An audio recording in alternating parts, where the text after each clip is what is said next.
So to date, we've talked about things like linearity rules, product, and quotient rules.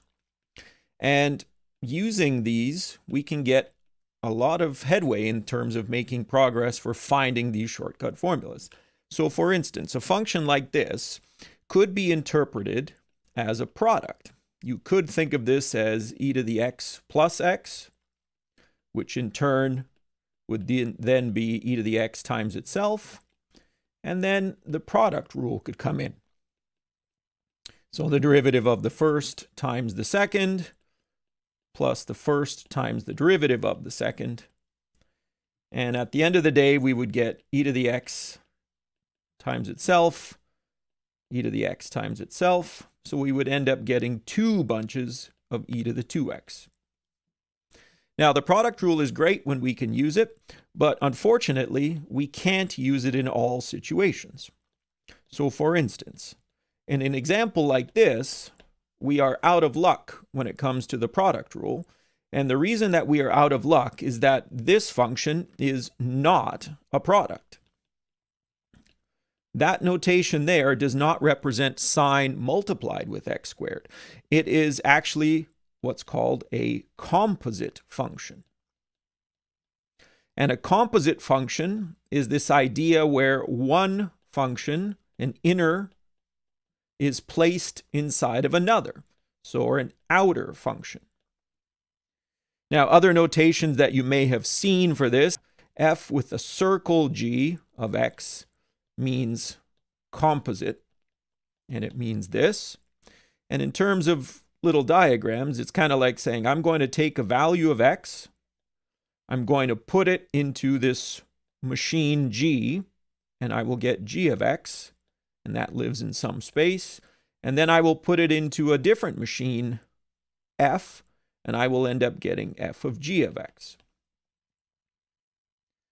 Now, what we are interested in is how do I take the derivative of a composite function? Based on this little picture, and this is just a guess, it kind of seems like I should be thinking about how g depends on x. And then it kind of seems like I should be thinking about how f depends on g.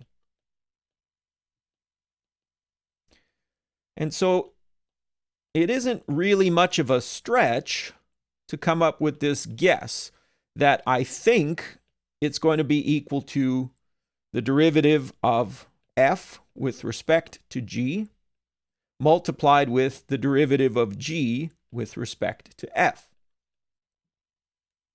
Is that the case? Well, we could guess all day long, but what we really need to do is we really need to prove it. We need to use the definition of a derivative.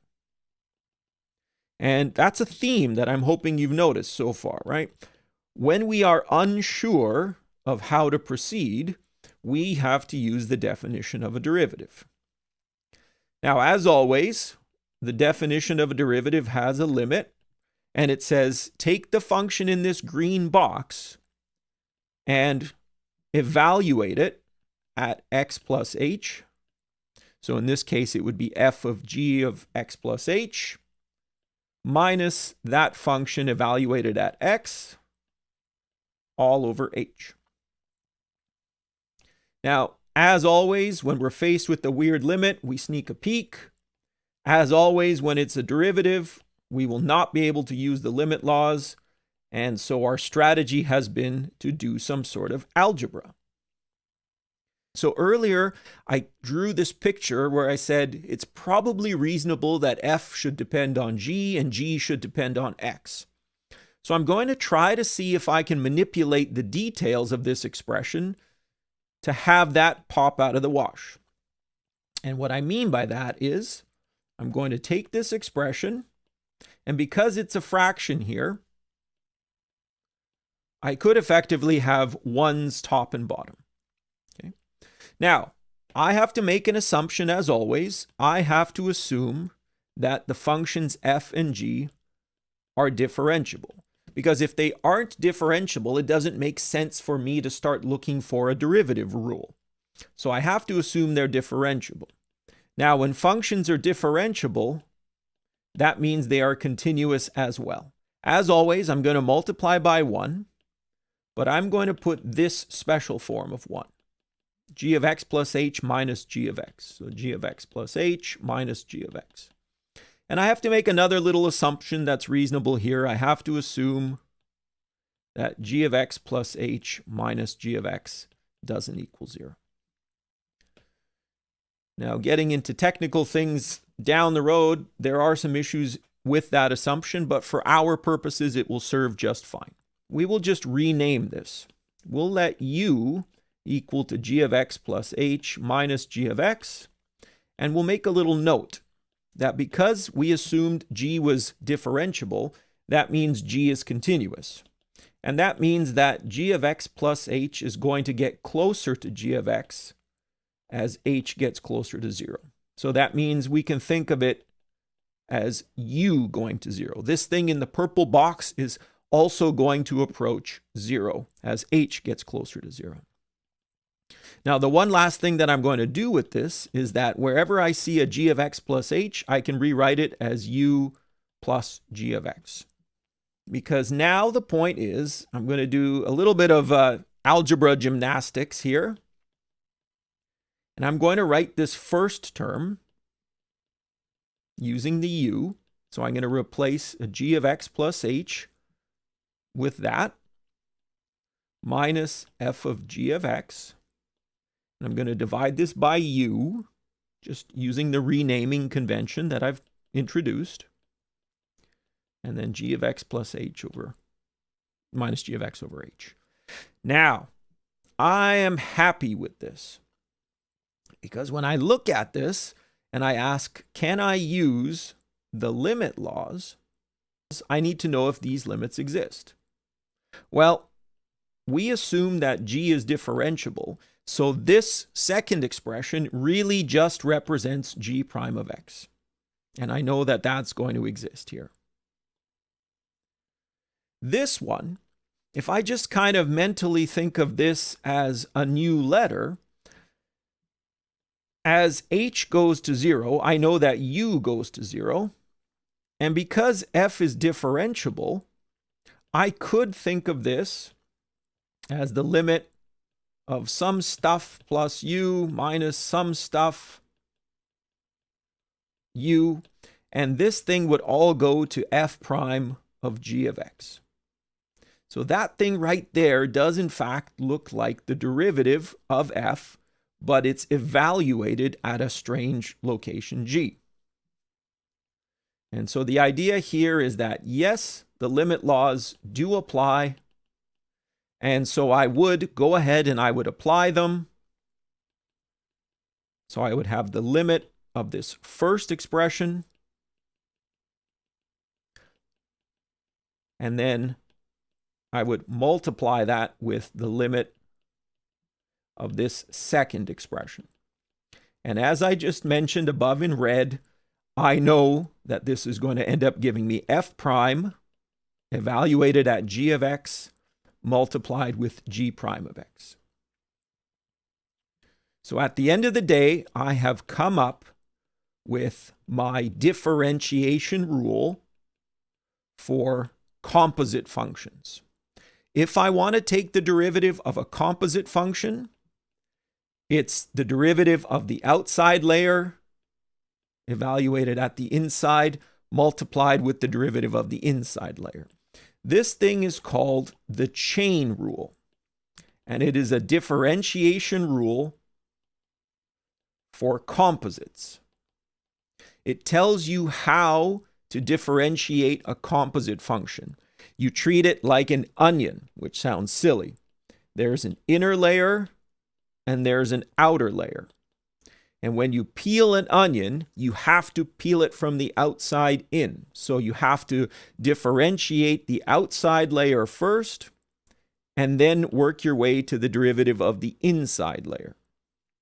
We call it a chain rule because, as you're going to see a little bit later, we can have multi-stage composites. So we can have 3 or 4 or however many composites we want. And what's going to end up happening is that we will just end up multiplying derivatives beside each other so that the expression ends up looking like links of a chain. Every derivative will look like the link of a chain. Now, in alternate notation, in Leibniz notation, we could think of this as the derivative of f of g at g, and then we evaluate it at g of x, multiplied with g prime of x. So to use the chain rule in a very basic sense, it's really important for us to be able to identify what's on the inside and what's on the outside. Now, we will typically make a little substitution. Let's say that the function on the inside of our composite, we'll call it g. And so according to the chain rule, we have to take the derivative of the outside function with respect to that substitution g, and everywhere we see that, we replace it with a g, and then we have to take the derivative of whatever our substitution is. That's what the chain rule is telling us to do. So this g is just a temporary placeholder. It helps us understand how to proceed. We differentiate the onion. Outside layer first. The derivative of sine of g is cosine, and we evaluate it at g, and then we have to take the derivative of the g. The g no longer serves a purpose. So now we resubstitute back this expression for g, and we complete the problem. So we'll have cosine of x squared times the derivative of x squared. And the derivative of x squared is just 2x. And so we end up with 2x times cosine of x squared. Now we can also verify that the chain rule agrees with what we got before. So in the example that I did a little bit earlier, we treated e to the 2x as a product. We could also treat it as a composite. And so the standard convention for when we use substitutions in calculus, instead of calling them g, we usually just call them u. And so the chain rule says you're going to have to differentiate the outside layer with respect to whatever letter you picked, so d by du of e to the u, and then you're going to have to differentiate. So the derivative of e to the u with respect to u is just e to the u, and then we still have an x derivative of whatever u is.